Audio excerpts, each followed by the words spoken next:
Stay a while and listen. So in my very early years of being a chef, I never quite understood the concept of midweek meals.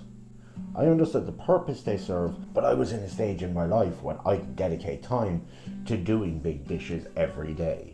And then I became a parent. And oh boy, nothing gives a reality check like parenthood. So now on a fundamental level, I completely understand the idea of midweek meal, which is what we're doing today. Today I'm going to be making a one-pot chicken, spinach, orzo pasta. But of course I still want to make as much as I can from scratch. So let's start with an Italian herb seasoning.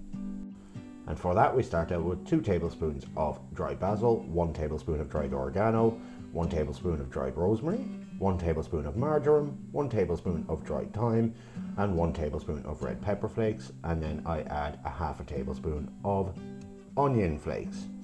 We're then going to get onto the chicken, taking off the tender part and keeping that aside. We will use that at another point. And then we're just going to dice up our chicken, flip our board, and we're going to get working on our onions. So you want a fine enough dice on this, but it does not have to be perfect. And then we're going to slice up about 2 cloves of garlic, get some oil into the pan and get those onions sweating off. We're going to sweat them off for 2-3 minutes, and we're going to add about 2 tablespoons of our Italian herb seasoning along with our garlic, and then 1 tin of plum tomatoes. I prefer to use San Marzano if you can get them. And this is when we add our orzo.